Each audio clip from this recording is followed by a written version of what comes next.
김호영 씨, 이혜정 씨 소개하겠습니다.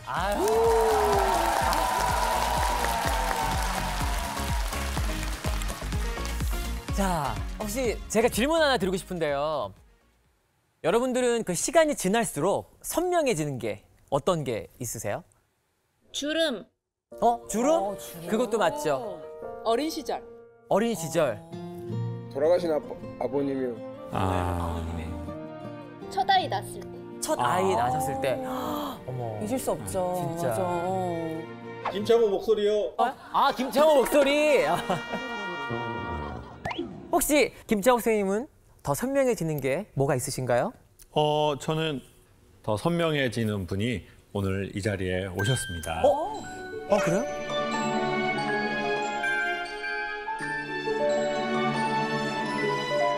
여자는 아닙니다.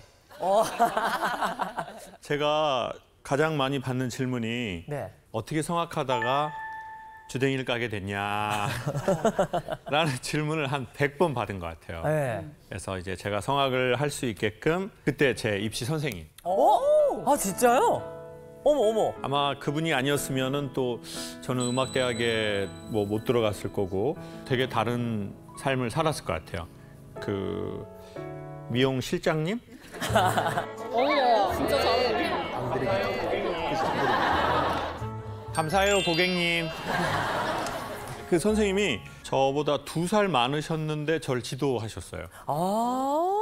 우리 왕광열 선생님 소개하겠습니다.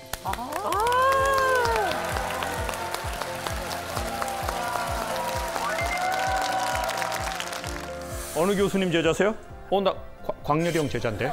입시를 누구한테 배웠냐면 저보다 2살 많은 왕광열이라는 형님한테 배웠어요. 그냥 2살 많은 형.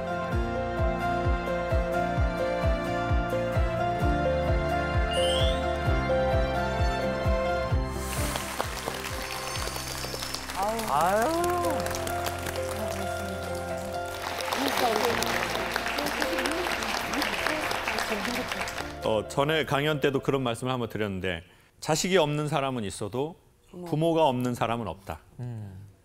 근데 이제 자기 분야에 부모 같은 분이 있는 것 같아요. 근데 이제 저는 그게 이제 광열이 형이고 제 선생님이신데 그 이제 제가 처음에 음악대학을 들어가야 되려면 어떻게 되냐고 물어보니까 레슨이라는 걸 받아야 되는 거예요. 그렇죠. 네. 레슨. 저는 레슨이라는 단어를 중학교 영어 교과서에 레슨 1, 레슨 2. 제가 이런 거밖에 못 들어봤는데 레슨이라는 걸 받으라는 거예요. 그때는 목소리도 이러지 않을 때예요. 이렇게. 안녕하세요, 선생님. 제주도에서 올라왔습니다. 형, 그랬죠, 그때? 그랬지. 근데 원래 목소리가 이러셨어요? 저? 네. 저는 원래 소리는 이렇게 김미자 이런 소리였는데 제주도에서 잠깐 성악을 배웠는데 그때 잘못 배운 거예요. 이제 잘못된 습관을 엄청 배워가지고 이제 서울에 이제 형한테 레슨을 받으러 왔죠. 근데 이제 저는 레슨비가 선불인지 몰랐어요. 레슨비 선불이잖아요. 맞아요. 그렇죠. 맞아요. 네. 그때 뭐 20만 원인가 됐을 것 같아요. 근데 이제 돈이 없는 거예요. 그래서 제가 고시원 총무했거든요. 신촌에서. 고시원은 이제 한 달 일하고 주잖아요. 근데 레슨은 선불로 내야 돼요. 내고. 그게 제가 선생님 제가 이거 한 달 있다가 이거 드려도 될까요? 이제 이게 첫 기억이에요. 근데 그 말하기가 참 창피하더라고요. 근데 이제 그때 되게 느낌이 흔쾌히 그래? 흔쾌히.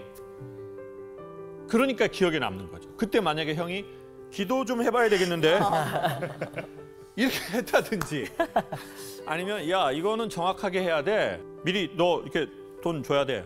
안 그러면 나 레슨 못 해줘. 그랬다면 아마 형이 기억에 나지 않았거나 다르게 기억이 났겠죠. 그렇죠. 저도 그런 경험을 하고 저도 그런 환경 속에 있어서 충분히 이해를 했죠. 나이가 2살밖에 차이가 안 나잖아요. 그러니까 어린 학생들을 가르칠 때는 때로는 뭐 원하는 대로 소리 방향이 안 되면 뭐 혼낼 수도 있고 그렇죠. 등짝도 한번 때릴 수도 있고 그런데 뭐 해병대 갔다 오고 그러는데 제가 혹시나 또 등짝 때렸다가 제가 역으로 맞을까 봐 그냥 제 기억에는 나가서 그 대운 동작 10바퀴 뛰고 와. 제가 이렇게 얘기했던 적이 있어요. 그래요. 그랬더니 말없이 나가더라고요. 그러면 또 이제 제가 거기서 끝나는 게 아니라 요놈이 또 제대로 다 잘 뛰나 안 뛰나 하는지. 플라타나스 나무 뒤에 숨어가지고 봤어요. 근데 10바퀴를 쉬지 않고 뛰고 들어오더라고요. 그래서 이제 성실 그 자체니까 그때도 뭐 본인은 뭐 저한테 영향을 받았다고 하지만 오히려 이제 제가 느끼는 거는 이제 따뜻한 공기를 전해주는 그런 역할들을 많이 했어요. 그래서 다른 학생들이 많이 따르고 네. 좋아하고 그래서 각별하게 봤죠. 그리고 나서 형이 지휘하는 그 합창단에 들어간 거예요. 근데 노래 연주도 잘하지만 되게 지휘를 탁월하게 잘했어요. 이제 그때 저는 뭘 배웠냐면, 그러니까 형이 야 이런 거야 이렇게 기술을 알려준 게 아니에요. 그냥 저 사람이 하는 걸 보고 배운 거예요. 이런 게 있어요. 막 학생들이 밝게 노래를 해야 돼요. 근데 밝게 노래하라 그러면 성악과 애들은 세게 하는 게 있거든요. 그러면 야 니네 생각을 해봐라. 자 겨울이 왔어. 니네가 겨울 옷을 이제 꺼낸 거예요. 입으려고. 그런데 이제 이렇게 부시럭부시럭 안에 넣잖아요. 그런데 종이가 잡혀. 이거 뭐예요? 그럼 그때 니네 표정이 어떻게 되니? 자 꺼냈어. 이때의 감정으로 할렐루야. 그러니까 이제 나중에 그 음악이 달라지는 거예요. 소리가. 단원으로서 5년 전후를 했기 때문에 그게 저한테 계속 물들게 된 거예요. 그리고 지휘자가 사람들을 이렇게 끌어내네. 이제 그러면서 그게 다 제 거화된 것 같아요. 근데 이제 그때 비슷한 다른 지휘자가 한 분 계셨거든요. 그분도 이제 같은 학교 선배였는데 그분은 이제 지휘를 하다가 이렇게 해요. 플랫! 다시 해봐. 두 번째 줄. 그러면 이제 감정이 떨어지잖아요. 그렇죠. 음정은 플랫이 돼요. 더 주눅 들고. 더 주눅 들어요. 옷 분홍색이어서 플랫!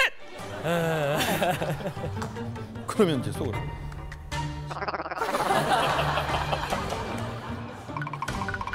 그러면서 이제 그 지휘자도 경험하고 또 이제 형을 또 경험하면서 사람들한테 플랫이라고 하는 게 아니라 어떻게 하면 정확한 음정을 나게 하는지, 감정을 어떻게 이끌어내는지. 그래서 저는 약간 강연자라기보다도요, 교수라기보다 제가 하는 이런 행동이 약간 지휘자의 느낌의 바탕을 두고 있는 게 있어요. 그래서 이 강연은 지휘자와 단원들 간의 일종의 계속되는 호흡이거든요. 그래서 이 강연에는 사실은 형이 계속 있는 거죠. 그러니까 이제 형과의 저는 형을 사실 만나지 않고 연락을 하지 않아도 제가 어디에 있든 사실 제 안에 형이 있어요. 표현이 좀 낯간지럽네요. 내 안에 왕이 있다. 내 안에 왕이 있다예요. 왕 교수님. 그러니까 가까운 사람은 교육시키는 게 아니다. 내 모습을 보고 저 사람이 배울 수 없으면 내 입에서 하는 말은 가까울수록 별 의미가 없는 거죠. 행동으로 다 말하고 있다는 거죠. 그러니까 내가 처음 알에서 깨어났을 때 누구를 봤냐는, 그리고 그 사람이 나를 어떻게 품어줬냐는. 그러니까 그게 시간이 지나도 남아있고 더 선명해지는 거예요.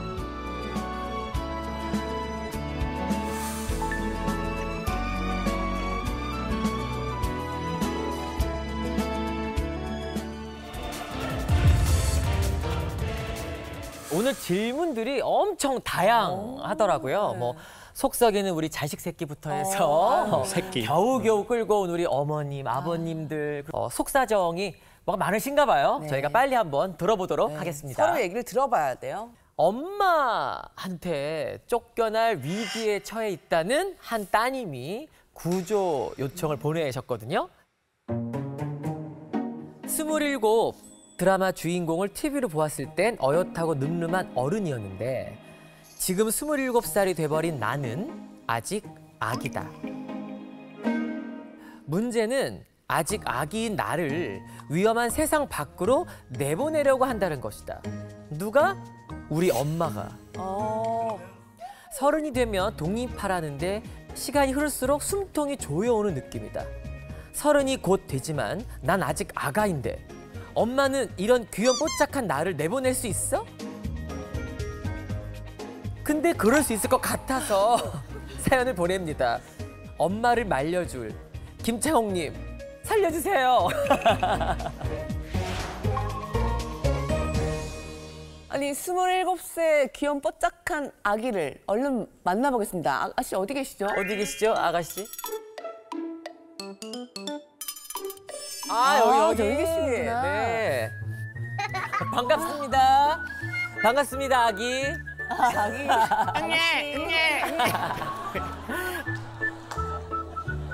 제가 사연에 무슨 생각으로 아기를 3번이나 넣었는지 진짜 정말 미쳤다고 봐야죠. 제 정신은 아니었던 것 같은데 그러면 정확히 그 독립에 대한 생각이 어떻게 지금 다른 거예요? 이제 엄마는 딱 30살이 되면 나가라고 하는 이제 입장이고 저는 이제 27살이 된 시점에서 30은 좀 이른 것 같은 거예요. 아직 제가 준비가 덜 된 것 같은? 일단 혼자 나가서 살기 싫은 이유가 나름대로 여러 가지가 있는데 그리고 아직 엄마 아빠한테서 떨어져서 살고 싶지 않은 것 같아요. 세상이 원체 위험하고 다양한 상황에 제가 대처하지 못할 것 같아서. 그리고 일단 저는 좁은 집에서 살고 싶지 않아요. 엄마의 사랑 때문에 그런 게 아니라 평수. 나 원룸 가야 되는데 근데 이거 현실적으로 사실 공감하시는 분들 꽤 있을 거예요. 많이 없을 거예요. 이렇게. 그리고 일단 약간 마법처럼 모든 일들이 이루어지는 게 좋아요. 빨래를 내놓으면 사라락 설거지 내놓으면 사라락 다 되어 있고 내놓으면 다 되어 있고 좋아요. 빨래를 내놓으면 아니, 어머님, 왜 독립을 빨리 하라고 하시는 거예요?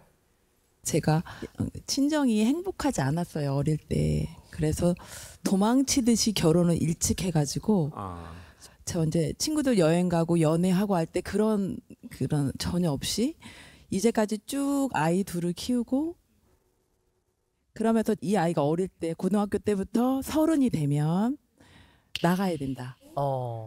나도 내 인생을 살아야 하고 아직 젊은데 좀 계속 왜 뒷바라지를 할 수는 없잖아요. 그렇죠. 근데 얘도 동의를 했어요. 그렇게 할 거라고.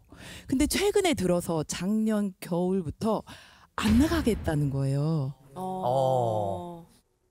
친구들 얘기를 들어볼 거 아니에요. 혼자 사는 애들이 생활비가 얼마가 나가고 어떻게 생활을 하는지. 근데 이제 얘기를 들어보니 여러 가지 상황상 안 되겠나 봐요.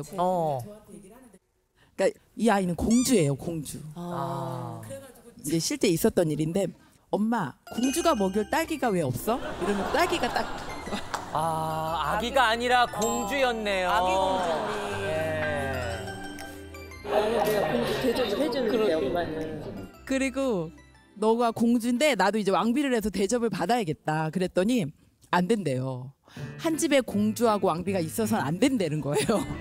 어머. 그러면서 자기가 특단의 조치를 내려주겠는데 이웃나라 공주를 하래요, 저한테.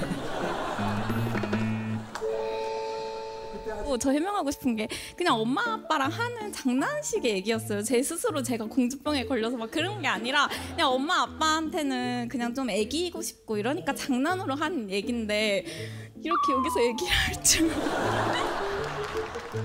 원래 그게 공주병의 초기 증상이에요.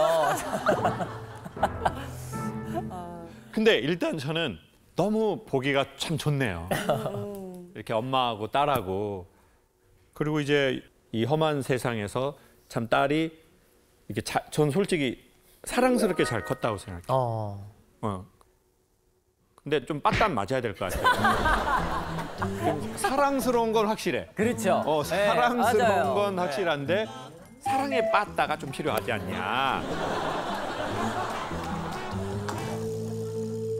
제가 어머니가 저를 모유 수유할 때 엄마가 폐렴에 걸리셔서 약을 드셨대요. 그래서 저의 모유 수유를 못했어요.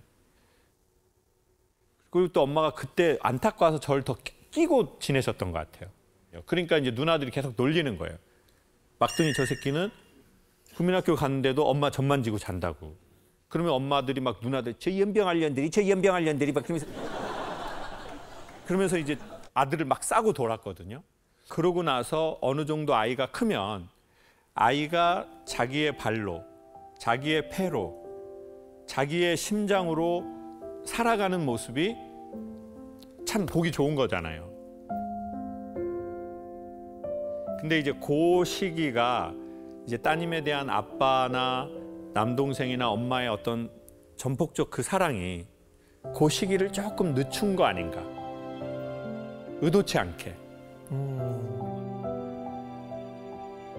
일찍 결혼하니까 저희 띠동갑이에요. 그러니까 아들이랑 저랑 아빠랑 12살 차이씩 이렇게 나요. 그러니까 아빠가 나이가 되게 많죠. 그러니까 늦게 아이들을 보니까 너무나 귀하잖아요. 그리고 원래 자상한 스타일이라서 좀 그러다 보니까 많이 예뻐하고 감싸다 보니까 얘가 좀 너무 무르고 그리고 이 아이가 집을 너무 좋아하고 그냥 엄마랑 있는 게 너무 행복하대요, 자기는. 그러다 보니 이 아이가 내가 하지 못했던 20대를 즐겨야 되는데 제가 살았던 것처럼 살아요. 그리고 저는 그게 너무 아쉬워요. 그러니까 저랑 같이 이렇게 사는 동안 또 이렇게 남자도 만나고 친구들하고 많이 놀러도 다니고 그랬으면 좋겠어요. 그러면 늘려줄 의향이 있어요.